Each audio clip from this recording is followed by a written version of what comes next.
नमस्कार दोस्तों।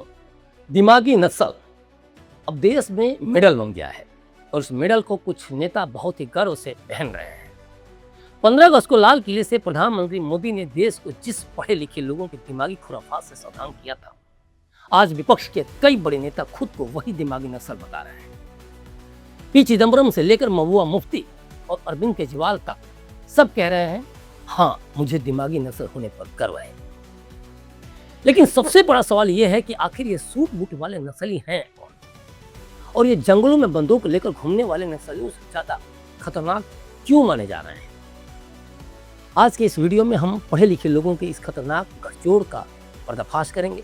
हम आपको बताएंगे कि कैसे ये दिमागी नक्सल बंदूक से नहीं बल्कि झूठा माहौल बनाकर देश के सिस्टम को खोखला करते हैं। हम पूर्व प्रधानमंत्री डॉक्टर मनमोहन सिंह की वो पुरानी बात याद दिलाएंगे जो आज खुद कांग्रेस नेताओं को आईना दिखा रही है।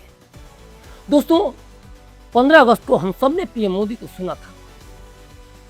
पीएम ने बिना किसी के नाम लिए कहा था कि कुछ दिमागी नक्सल देश को आग में धकेलने की कोशिश कर रहे हैं। रहने की जरूरत है। वर्षों तक देश की सत्ता में माओवादी सोच के लोग गलियारों में अपनी जगह बना करके बैठे थे। सरकारी कमेटियों में सलाहकार के रूप में भी ये माओवादी सोच ने नीतियों को प्रभावित किया था। मेरे प्यारे देशवासियों, जंगलों में हमें हथियारी नक्सलों का खात्मा बुलाने में, उस संकट से देश को मुक्त कराने में सफलता मिली है। लेकिन हथियारी नक्सल तो गए, लेकिन दिमागी नक्सल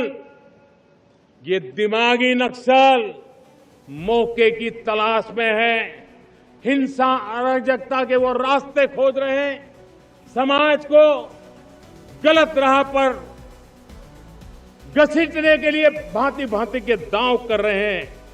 इन दिमागी नक्सलियों को पहचानना होगा, इन दिमागी नक्सलियों को आइसोलेट करना होगा और राष्ट्र को विकसित राष्ट्र बनाने की मुख्य धारा की ओर देश की युवा पीढ़ी को जोड़ना होगा। इस पर सबसे पहला रिएक्शन देश के पूर्व गृह मंत्री और कह सकते हैं पूर्व वित्त मंत्री भी पी चिदम्बरम साहब का आया। उन्होंने सोशल मीडिया पर ऐलान कर दिया कि मुझे दिमागी नक्सल होने पर गर्व है। इसके तुरंत बाद असम के मुख्यमंत्री हेमंत बिस्वा शर्मा ने पूछा कि जब चिदम्बरम देश के गृह मंत्री थे तब नक्सलियों पर पुलिस और सेना की कार्रवाई इतनी कमजोर क्यों थी। उनका यह वीडियो आप भी देख लीजिए। वही है, चिदम्बरम देश का गृह मंत्री थे। उस समय आपको याद होगा, वीसी शुक्ला सहित कांग्रेस का बड़े बड़े नेताओं को छत्तीसगढ़ में बम से उड़ाया गया था। लेकिन फिर भी कांग्रेस ने नक्सल को खत्म करने का कोई व्यवस्था नहीं लिया। तो मैं तो आह्वान करता हूं, जब चिदम्बरम ने खुद बोला मैं दिमागी नक्सल हूं, तो उसमें एक इंक्वायरी भी साथ में होना चाहिए कि चिदम्बरम क्या जानबूझ के नक्सल का खिलाफ व्यवस्था नहीं ले रहा था अब जब वो होम मिनिस्टर थे। मेरा लगता है चिदम्बरम दिमागी नक्सल नहीं है, उससे भी ऊपर वाला नक्सल है। वो खुद ही नक्सल है।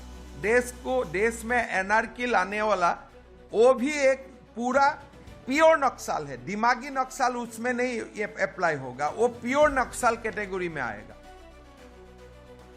अब थोड़ा पीछे लेकर आपको चलता हूं। याद कीजिए साल 2013 का वो झीरम घाटी वाला नक्सली हमला, जिसमें विद्याचरण शुक्ल समेत कांग्रेस के कई बड़े नेताओं को नक्सलियों ने गोलियों से भून दिया। हेमंत बिस्वा शर्मा का सीधा आरोप है कि जिस व्यक्ति के गृह मंत्री रहते हुए देश के नक्सलवाद का सबसे खूनी खेल देखा, देश उन दिनों आंसुओं में सराबोर था, तबाह हो गया था, वो आज खुद को शान से दिमागी नस्ल कैसे कह सकता है उस दौरान का गृह मंत्री। क्या ये सिर्फ एक सियासी बयान है या फिर उन नक्सलियों से कोई पुरानी हमदर्दी जिन्हें आज गृह मंत्री अमित शाह के नेतृत्व में लगभग खत्म कर दिया गया है। अब जरा कांग्रेस के ही पुराने पन्ने पलटते हैं। 13 अप्रैल 2006 को तत्कालीन प्रधानमंत्री डॉक्टर मनमोहन सिंह ने बयान कहा था कि नक्सलवाद भारत की सुरक्षा के लिए आज तक का सबसे बड़ा खतरा है। भाजपा के वरिष्ठ नेता सुधांशु त्रिवेदी इसे और भी बढ़िया तरीके से बता रहे हैं। पहले देख लीजिए उनका ये वीडियो। पूर्व प्रधानमंत्री डॉक्टर मनमोहन सिंह ने 13 अप्रैल 2006 को कहा था, मैं कोट कर रहा हूं, it would not be an exaggeration to say that the problem of Naxalism is the single biggest internal security challenge ever faced by our country. अर्थात उन्होंने कहा कि इसको कहने में अतिशयोक्ति नहीं होगी कि नक्सलवाद का खतरा भारत के इतिहास में आज तक आंतरिक सुरक्षा के लिए उत्पन्न सबसे बड़ा खतरा है।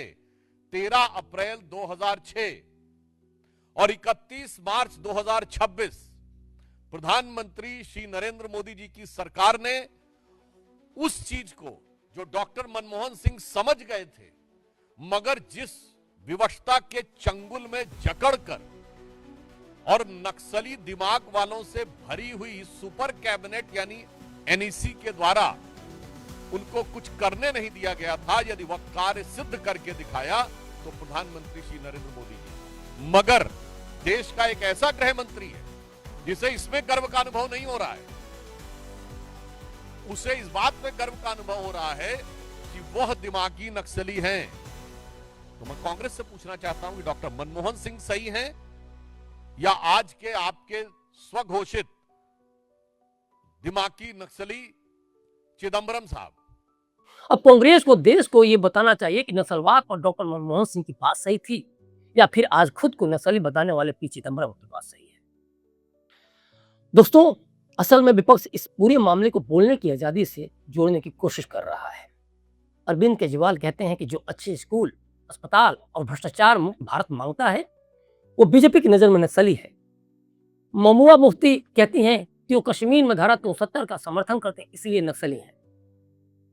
इमरान मसूद तो यहां तक कह गए कि असल दिमागी नक्सल तो बीजेपी के अंदर बैठे हैं जो नफरत फैलाते हैं।